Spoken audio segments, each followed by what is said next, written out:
Hello बच्चों, कैसे हो सभी? बढ़िया। वेलकम टू फिजिक्सी चैनल। तो वेक्टर चैप्टर का अब हमारा एंड आ गया है। एंड मोमेंट पर हम पहुंच गए हैं वेक्टर चैप्टर में। तो हमारे टेलीग्राम ग्रुप में क्वेश्चन फॉर द डे भेजा जाता है, डीपीपी भेजी जाती है, शीट भेजी जाती है और डाउट्स आपके लिए जाते हैं। जो भी आपके डाउट्स आए हैं वो आज मैं थोड़े डाउट्स लूंगा यहाँ लेक्चर के दौरान। ठीक है। और क्वेश्चन फॉर द डे था जो वो डिस्कस करेंगे हम। तो कुछ एक चीजें जो बच्चों के डाउट्स हैं उनके बारे में आज बात करते हैं हम लोग। तो सबसे पहले हम दो तरह के वेक्टर जिनके बारे में अभी बात करना पेंडिंग है वो बात करते हैं। One is polar vector. कि पोलर वेक्टर क्या होते हैं, क्योंकि अब चैप्टर हमारा डिस्कस हो गया तो इन चीजों को बताना बड़ा आसान है। शुरू से हम पोलर और एक्सियल की बात करें तो बात पूरी तरह पकड़ में नहीं आती। आ जाएगी। पोलर वेक्टर क्या होते हैं? पीओ जो है ना, पोजीशन से रिलेटेड है। पोलर वेक्टर हम किसे कहते हैं? Vectors which are having their starting point, जिनका स्टार्टिंग पॉइंट होता है, और हम कहते हैं जिनका पॉइंट ऑफ एप्लीकेशन होता है। इसका क्या मीनिंग है, थोड़ा गहरा डिस्कस करते हैं। पॉइंट ऑफ एप्लीकेशन होता है जिनका, वो बात करते हैं। जैसे देखो, अभी मैं यहां से इनिशियल पॉइंट, ये मेरा इनिशियल पॉइंट है, मैं यहां से एक फुटबॉल को किक करता हूं। से मेरे पास ये फुटबॉल है। ठीक है। इसको हमने किक किया, फुटबॉल ऐसे गई, ऐसे गई, फुटबॉल ऐसे गई। ठीक है। ये यहां आके गिरी, फाइनल पोजीशन इसकी। अगर मैं आपसे कहूं कि व्हाट इज डिस्प्लेसमेंट वेक्टर, मैं आपसे कहूं ड्रॉ डिस्प्लेसमेंट वेक्टर, तो आप क्या करोगे? आप सभी को पता है डिस्प्लेसमेंट वेक्टर स्टार्टिंग पॉइंट से लेकर फाइनल पॉइंट तक की स्ट्रेट लाइन होती है। दिस इज डिस्प्लेसमेंट वेक्टर, हम सभी जानते हैं। आप याद करो, जब मैंने पोजीशन वेक्टर की बात करी थी, डिस्प्लेसमेंट वेक्टर और पोजीशन वेक्टर की बात करी थी, दोनों की बात अभी दोबारा करते हैं। से मेरे पास ये कोई पॉइंट है जिसका ये पोजीशन वेक्टर, ये पॉइंट पी, ये इसका पोजीशन वेक्टर। आप बताओ मुझे पोजीशन वेक्टर कहां से स्टार्ट होता है? आप एक मिनट में बता रहे हो ओरिजिन से स्टार्ट। ओरिजिन क्या है? फिक्स स्टार्टिंग पॉइंट, फिक्स जिसका स्टार्टिंग पॉइंट होता है, पॉइंट ऑफ एप्लीकेशन होता है। पॉइंट ऑफ एप्लीकेशन का मीनिंग क्या है, पहले ये बात कर ले पोजीशन वेक्टर की। तो इसका स्टार्टिंग पॉइंट है, मान लो ये पार्टिकल पी पोजीशन से क्यू पोजीशन तक जाता है, तो क्यू पोजीशन का अपना पोजीशन वेक्टर है R2। और पी से क्यू गए, इसको हम क्या कहते हैं? Displacement vector. और आपको याद होगा डिस्प्लेसमेंट वेक्टर मैंने R2 माइनस R1 निकाला था। डिस्प्लेसमेंट कहां से शुरू हुआ? पी पॉइंट से, ये स्टार्टिंग पॉइंट। एंड कहां हुआ? Q point. तो मीनिंग जिनका स्टार्टिंग पॉइंट है उसको हम पोलर वेक्टर कहते हैं। उसको हम क्या कहते हैं? Polar vector. ओके। और और देखते हैं, मान लो मेरे पास ये एक बॉडी, मान लो मेरे पास एक बॉडी, ठीक है। मैंने इस पर फोर्स लगाई। ठीक। चलो चेक करो, मैंने इस पर फोर्स लगाई, मैंने इस पर फोर्स लगाई, फोर्स लगाई इस पोजीशन ओ पर, या मैंने एक बॉडी पर फोर्स लगाई एट दिस पॉइंट। ठीक। इस पॉइंट पर लगाई, या आप कह दो मैंने एक बॉडी के इस पॉइंट पर फोर्स लगाई उसको चलाने के लिए। ठीक। या मैं कह दूं कि बॉडी का जो वेट है उसके सेंटर ऑफ मास से नीचे की तरफ होता है। ठीक है। वेट ऐसे होता है, वेट इज अ फोर्स। तो ये फोर्स जो है इसका पॉइंट ऑफ एप्लीकेशन होता है, इसका पॉइंट ऑफ एप्लीकेशन होता है। यानी जो वेक्टर जिनका स्टार्टिंग पॉइंट है, पॉइंट ऑफ एप्लीकेशन है, उनको हम कहते हैं पोलर वेक्टर। उनको हम क्या कहते हैं? उनको हम कहते हैं polar vector. Point of application हो और स्टार्टिंग पॉइंट हो। और एक बात और, ये डायरेक्शन ऑफ मोशन, जो direction of motion of body उसके अलोंग लगते हैं। ये acts along direction of motion of body.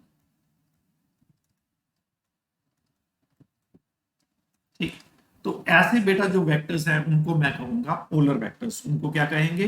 Polar vectors. Okay, बात क्लियर? जैसे देखो डिस्प्लेसमेंट वेक्टर से पूरी तरह क्लियर कि इनिशियल पॉइंट जहां से मोशन स्टार्ट होता है वहां से डिस्प्लेसमेंट वेक्टर स्टार्ट हो जाता है। पोजीशन वेक्टर की बात करूं, ओरिजिन से स्टार्ट होता है, क्लियर फिक्स है। और फोर्स की बात करूं तो उसका भी पॉइंट ऑफ एप्लीकेशन होता है कि हम फोर्स किस पॉइंट पर लगा रहे हैं। इसको बेटा जी हम लोग कहते हैं पोलर वेक्टर्स। अब पॉइंट नंबर सेकंड की बात करते हैं, एक्सियल वेक्टर्स। ये क्या होते हैं एक्सियल वेक्टर्स? देखो बेटा जी, जो vectors which are having rotational effect, जिनका रोटेशनल इफेक्ट होता है, उनको हम कहते हैं axial vector. Axial vector meaning ये किसी एक्सिस के अलोंग काम करते हैं। फॉर एग्जांपल, चलो आप देखते हैं क्या करते हैं। जैसी हम क्या करते हैं, से मेरे पास ये एक सर्कुलर बॉडी है, ठीक। मैंने क्या करा बच्चे, देखना जरा, मैंने क्या करा,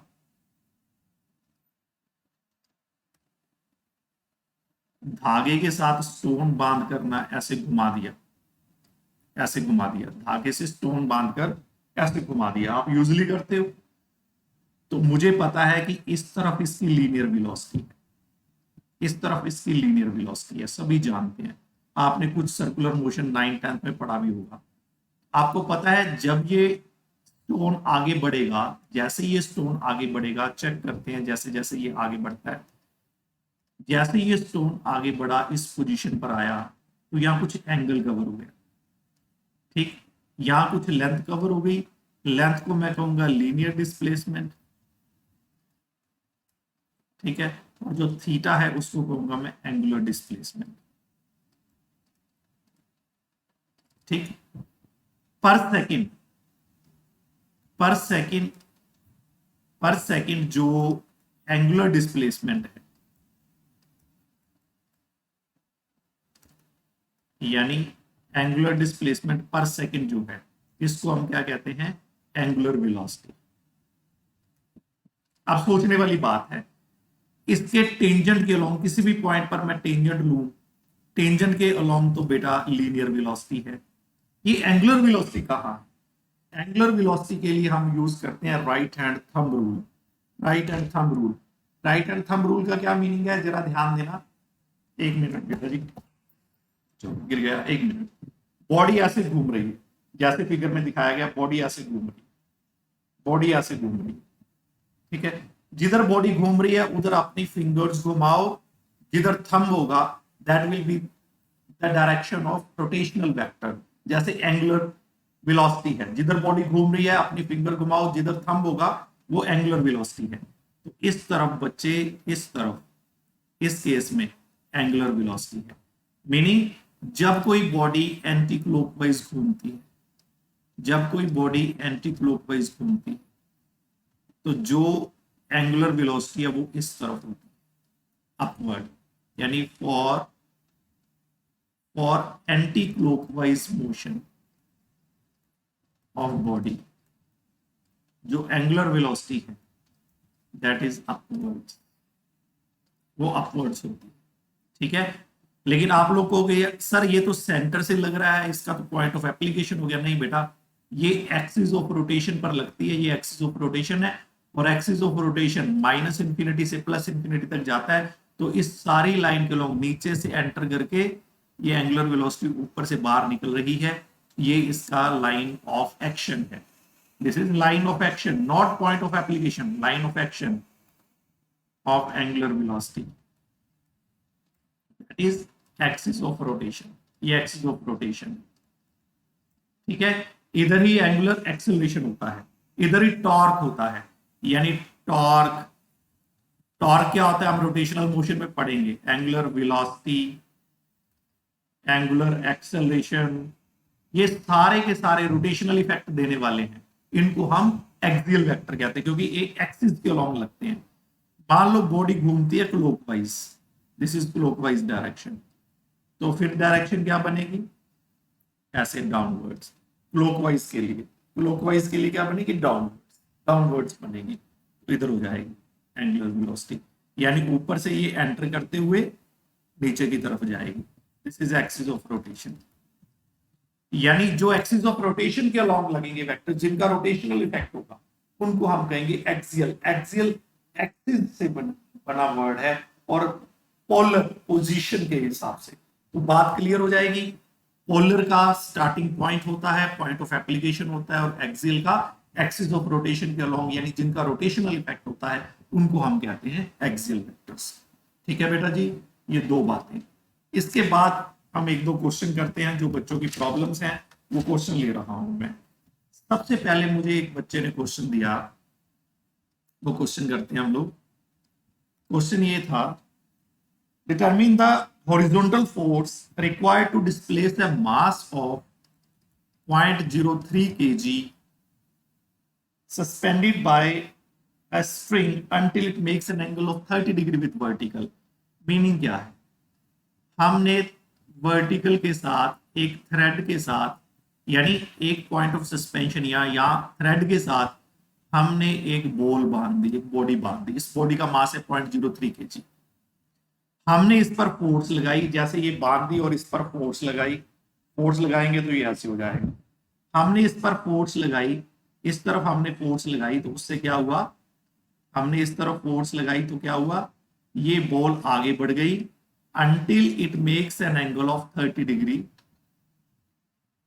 with the horizontal। इसने एंगल बना लिया 30 डिग्री का, इधर हमने फोर्स लगाई, या मोमेंटेरली रुकेगी। जैसे हम पेंडुलम की बात करते हैं, आपको पता है ना बेटा, पेंडुलम को हम यहां लेकर जाते हैं तो यहां रुकता है पेंडुलम, मोमेंटेरली रुकता है, फॉर क्षण भर के लिए, फॉर मोमेंट रुकता है, फिर ये वापस आ जाता है, फिर ऐसे ये ऑसिलेट करने लगता है।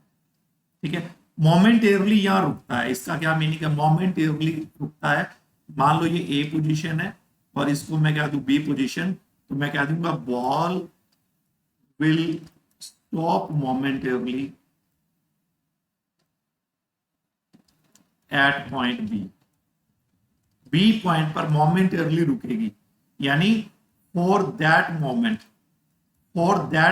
क्या होगा, B at rest है, at rest को हम इक्विलिब्रियम कहते हैं, और इक्विलिब्रियम का मीनिंग क्या होता है, सभी फोर्सेस का सम जीरो, यानी at that moment sum of all forces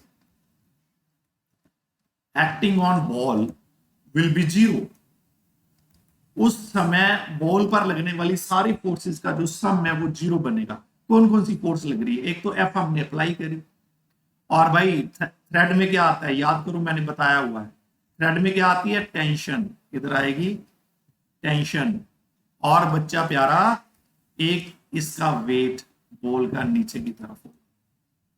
ठीक है, तो इस बॉल पर तीन फोर्स काम कर रही हैं, एक टेंशन, एक वेट ऑफ द बॉडी, और एक ये फोर्स, और एंगल इसने बना रखा है 30 डिग्री का। और हमसे पूछा क्या, डिटरमिन द हॉरिजॉन्टल फोर्स, मुझे ये फोर्स पता करनी है।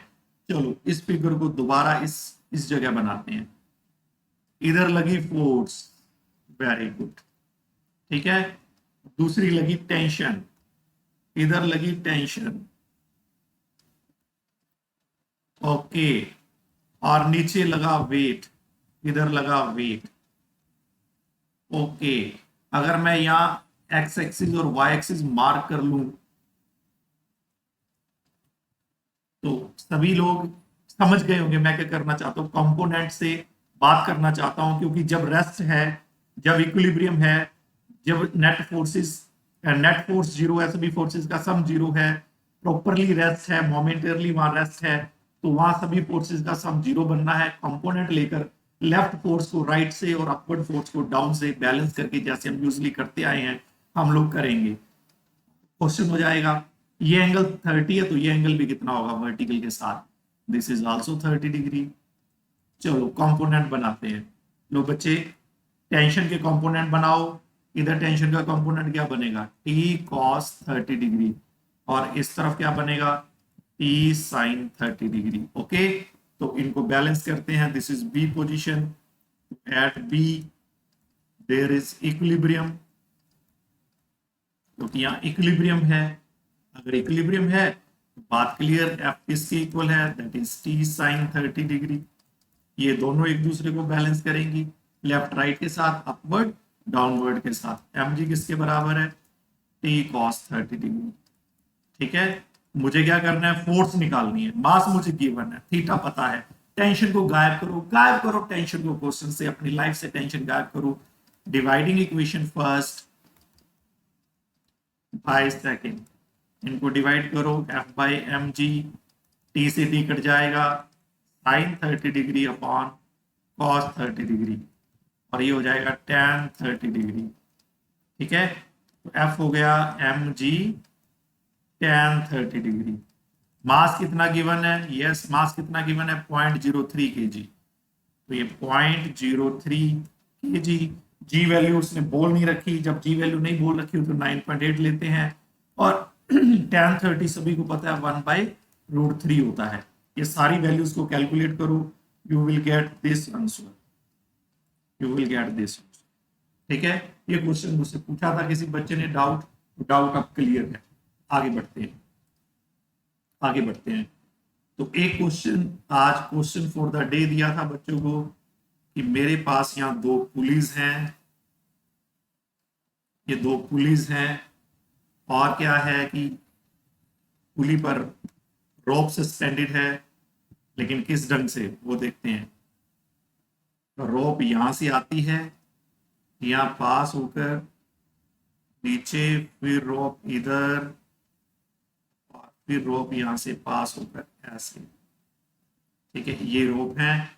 और उसके बाद हमें दिया हुआ था भाई, क्या दिया हुआ था, एक वेट यहाँ लगा हुआ है एम मास, एक मास यहाँ लगा हुआ है एम, और एक यहाँ सस्पेंडेड है √2m, ये है।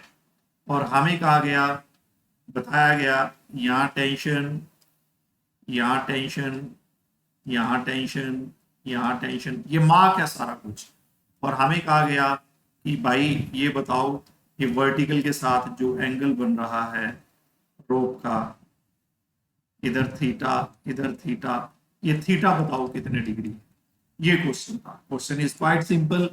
अब इसको ऐसे देखते हैं, system is in equilibrium, system is in equilibrium, ये गिवन है, इट इज गिवन कि सिस्टम रेस्ट में है, सिस्टम इक्विलिब्रियम में। इक्विलिब्रियम का मीनिंग समझते हो ना, नेट फोर्स 0। अब जरा ध्यान देना भाई, इधर इसका वेट होगा mg, कोई भी बॉडी है उसका वेट होता है नीचे की तरफ, इधर भी होगा mg, और इधर क्या होगा, √2m है मास, √2m मास, तो g साथ लगा दो, √2mg। चलो अब देखते हैं पहली बॉडी m मास की, इधर mg, ऊपर t, ये बॉडी नंबर 1, ये बॉडी नंबर 2, ये बॉडी नंबर 3। बॉडी नंबर 1 भी ऐसी है और बॉडी नंबर 2 भी ऐसी है, ऊपर t है, नीचे mg है, तो रेस्ट है। आप सभी को पता है यहाँ रेस्ट है, रेस्ट है तो फोर्सेस बैलेंस करेंगे, t is equal to mg, पहली बात। Upward force is equal to downward force. अब आ जाओ मास नंबर 3 पर। मास नंबर 3 को बड़े ध्यान से देखते हैं। मास नंबर 3, ओ जी, इसका वेट इस तरफ, ठीक है, एक टेंशन इस तरफ, एक टेंशन इस तरफ, और वर्टिकल के साथ जो एंगल हमने निकालना है, दिस इज थीटा। थीटा हम चाहते हैं। कंपोनेंट बना दो जल्दी जल्दी। टी का इधर कंपोनेंट होगा टी कॉस थीटा, और इस तरफ कंपोनेंट होगा टी साइन थीटा। इस टी का भी बना दो, इधर होगा टी साइन थीटा, और ऊपर की तरफ होगा टी कॉस थीटा। ये दोनों सेम डायरेक्शन में ऐड हो जाएंगे, और ये ऑपोजिट हैं तो ये कैंसिल हो जाएंगे। ये दोनों ऐड हो गए, तो यानी √2m पर ऊपर की तरफ बना 2t cos थीटा, और नीचे की तरफ बना √2mg। ठीक है, इधर वाली फोर्सेस बैलेंस हो गई। ठीक, तो इन इक्विलिब्रियम क्या होगा आप सभी जानते हो, इक्विलिब्रियम में फोर्सेस बैलेंस हो जाती हैं, ये तो कटी गई। ऊपर वाली दोनों फोर्सेस भी क्या होंगी, बराबर हो जाएंगी। और हम इक्वेशन 1 से पता कर चुके हैं टी किसके बराबर है, एम जी के बराबर। ये हम पता कर चुके हैं। कहाँ पता किया हमने, देखो T is equal to M G हम निकाल चुके हैं। ओके बच्चा प्यारा, एम जी से एम जी कट गया, cos थीटा आ गया √2/2। तो cos थीटा इज 1/√2, तो थीटा इज 45 डिग्री।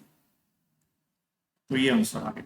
ठीक है, बहुत अच्छा क्वेश्चन था और सिंपल क्वेश्चन था, होना चाहिए था ये क्वेश्चन। ओके, फिर एक बच्चे ने मुझसे क्वेश्चन पूछा। क्वेश्चन ये था कि a car is travelling at the speed of 30 metre पर सेकेंड ड्यू ईस्ट नॉर्थ। एक कार नॉर्थ की तरफ जा रही है। This is north, this is south, this is east, this is west. एक कार है, वो कार कैसी चली भाई, वो कार चली नॉर्थ की तरफ, इस तरफ गई कार। ठीक, और उसकी नॉर्थ की तरफ जाने की स्पीड है 30 मीटर पर सेकेंड। फिर कहा अलोंग द हाईवे ये जा रही है, फिर इसने लेफ्ट टर्न ली। लेफ्ट टर्न लेने का, देखो नॉर्थ की तरफ जा रहे हो, लेफ्ट टर्न इस तरफ ली, फिर इस तरफ लेफ्ट टर्न ली। ठीक, लेफ्ट टर्न ली और इस टर्न में टाइम लगा 40 सेकेंड। टर्न लेकर इसकी स्पीड है 40 मीटर पर second. Find acceleration of body, acceleration पता करना है। बहुत बढ़िया क्वेश्चन, बहुत बढ़िया क्वेश्चन। एक बात पहले ध्यान से सुन लो, आपको नॉर्थ साउथ ईस्ट वेस्ट में जितने भी वेक्टर दिए हो, बच्चे क्या करते हैं, जैसे जैसे स्टेटमेंट में दिया हुआ है ना वैसे वैसे बना लेते हैं। आपने एक काम करना है, जो मर्जी वेक्टर दिए हो, this is a very good trick, कि जो भी आपको वेक्टर दिए हो आपने ओरिजिन पर बनाने। जैसे मुझे एक वेक्टर दिया भी, वो नॉर्थ की तरफ जा रहा है, तो एक वेक्टर मैं नॉर्थ की तरफ ले लूंगा, v1 30 मीटर पर सेकेंड। फिर उसने कहा कि लेफ्ट टर्न कर गया, नॉर्थ की तरफ जाते लेफ्ट वेस्ट बनेगा, दूसरा वेक्टर वेस्ट की तरफ है, तो वेस्ट की तरफ ये दूसरा वेक्टर सीधा ओरिजिन पर बना दो। कोई वहां जाके लेफ्ट टर्न करने की जरूरत नहीं, सारे वेक्टर वहां बना दो, हिसाब लगा के भी किस तरफ बनते हैं। ये 40 हो गया, दिस इज v। और मुझसे पूछा एक्सेलरेशन। बच्चे क्या करते हैं, गलती कहां करते हैं बच्चे, बच्चे गलती करते हैं कि जैसे मुझे ये दो वेक्टर दिए गए हैं, वो यही वेक्टर सम कर देते हैं, यही वेक्टर सम कर देते हैं। This is wrong. क्यों वेक्टर सम नहीं करना। मुझसे क्या पूछा, एक्सेलरेशन। मुझसे क्या पूछा बेटा, एक्सेलरेशन। एक्सेलरेशन वेक्टर है, क्या होता है, change in velocity upon time taken. Turn लेने में टाइम 40 सेकंड दिए गए हैं, ये given. Change in velocity, change का मीनिंग क्या होता है, v2 vector final minus initial time.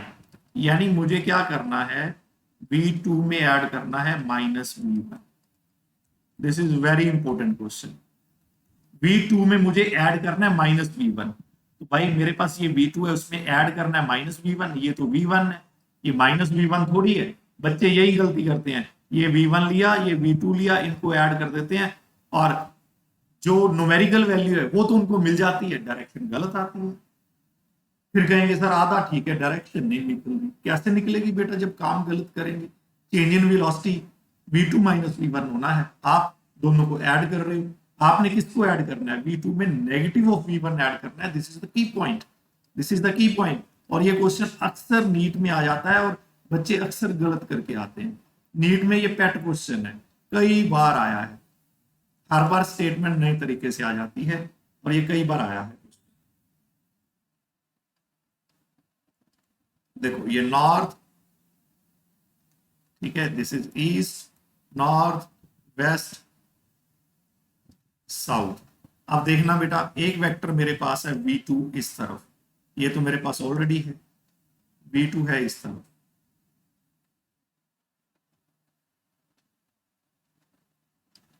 This is v2। v1 किधर है, v1 ऊपर, लेकिन मुझे क्या चाहिए, -v1। मुझे इसकी डायरेक्शन बदलनी पड़ेगी, नॉर्थ से इसको नीचे लेकर आओ, मैं -v1 बना सकूं। किसी भी वेक्टर को का नेगेटिव लेना हो तो उसको ऑपोजिट कर दो, तो मैं इसको ऑपोजिट कर रहा हूं। ठीक है बच्चे, मैं इसको ऑपोजिट कर रहा हूं,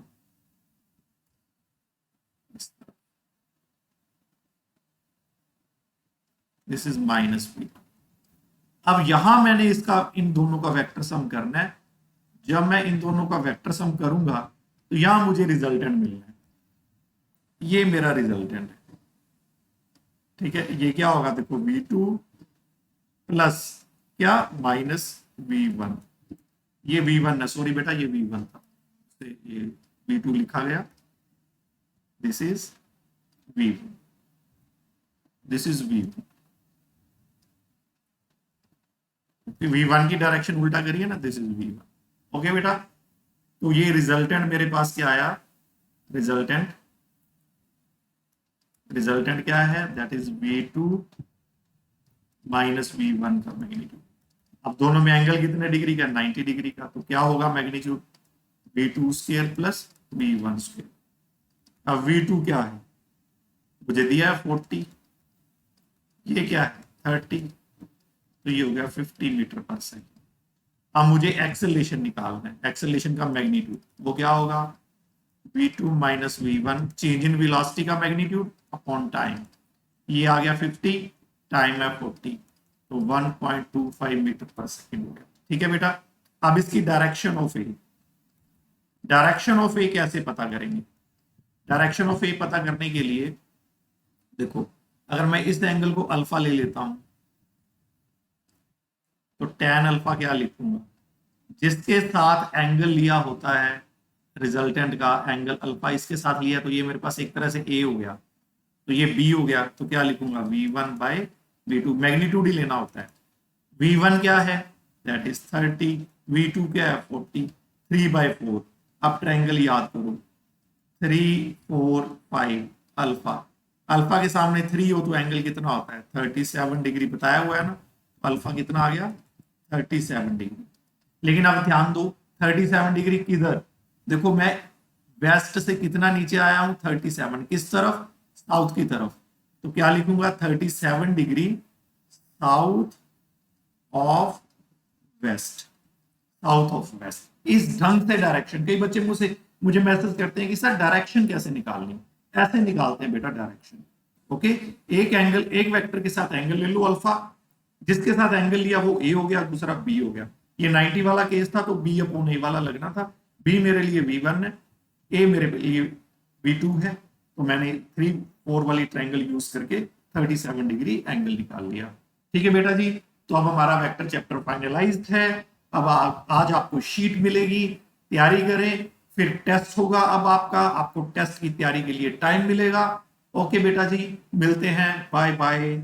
आपको बाकी सारी इंफॉर्मेशन टेलीग्राम ग्रुप फिजिक्सी 11 DCG में मिलेगी, इंफॉर्मेशन टेस्ट की और स्टडी मटेरियल सारा उसमें थोड़ी देर में भेज देते हैं। बाय बाय बेटे, मिलते हैं।